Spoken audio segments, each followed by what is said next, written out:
रहीम। अस्सलाम वालेकुम नाज़रीन, मैं हूं जावेद चौधरी। पाकिस्तान के बानी कायद-ए-आज़म मोहम्मद अली जिन्ना असूलों के किस कदर पक्के थे, इसका अंदाजा ख्वाहिशात आप इस छोटे से वाक्य से लगा सकते हैं। कायद-ए-आज़म जिन दिनों ज़ियारत में अलील थे, उन दिनों एक बार उनकी तबीयत ज्यादा नासाज हो गई और डॉक्टर ने उन्हें कराची शिफ्ट करने की हदायत कर दी। लेकिन कायद-ए-आज़म कराची जाने के लिए तैयार नहीं थे। इसकी वजह यह थी कि कायद-ए-आज़म स्ट्रेचर पर कराची एयरपोर्ट पर उतरने, एयरपोर्ट से एम्बुलेंस में शहर में दाखिल होने और फिर शहर के दरमियान से गुजरकर गवर्नर जनरल हाउस जाने के लिए रजामंद नहीं थे।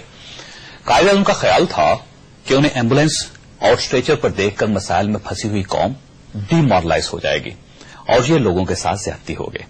दूसरा, कायद-ए-आज़म का कहना था कि वो हमेशा अपने कदमों पर खड़े होकर लोगों के सामने गए हैं और ये इनके लिए मुमकिन नहीं कि ये स्ट्रेचर पर लेट कर लोगों के दरमियान जाएं।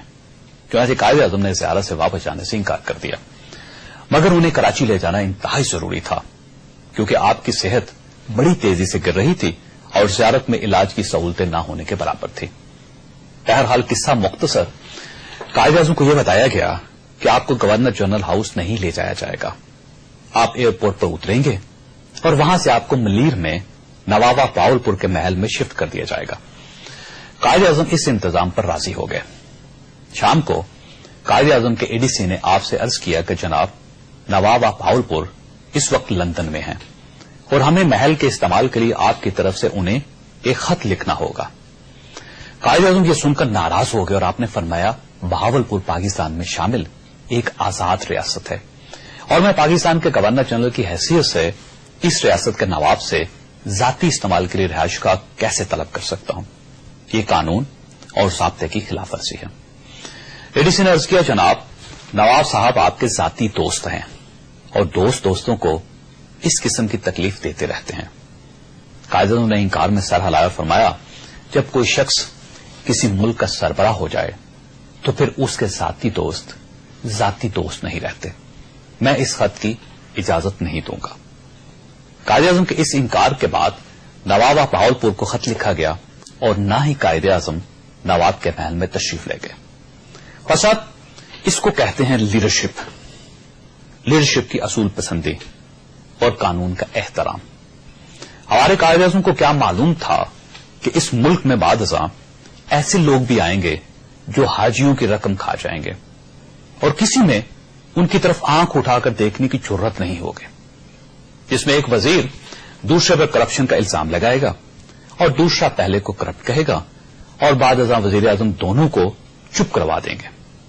जिसमें आला शख्सियात के बेटों पर हज के कोटे तकसीम करने और वजारत मजहबी अमूर में डायरेक्टर्स भर्ती करने के लिए 3-3 करोड़ रुपए वसूल करने का इल्जाम लग जाएगा और किसी तरफ से पत्ता तक नहीं हिलेगा।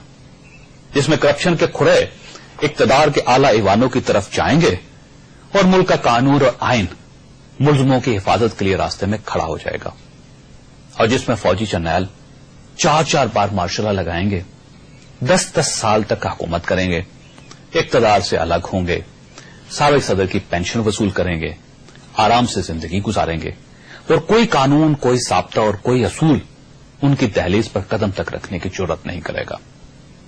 कायद-ए-आज़म को क्या पता था इनकी कौम इनकी तस्वीर नोट पर छाप कर इस नोट को तवाइफों और खुसरों के कदमों में निछावर कर देगी या फिर कायद-ए-आज़म की इस तस्वीर को रिश्वत का सिंबल बना देगी और लोग सरेआम कहेंगे, कायद-ए-आज़म तो और काम करवा लो।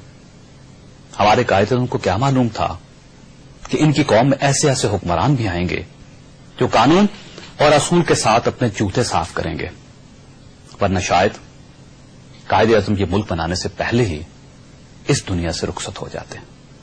ख्वाहिशात, हुकूमत ने मोहतरमा बेनजीर भुट्टो के कत्ल केस की तफ्तीश के लिए साबिक सदर जनरल रिटायर्ड परवेज मुशर्रफ को 32 सवालों पर मबनी एक सवालनामा पेश कर दिया। ये सवालनामा क्यों पेश किया गया?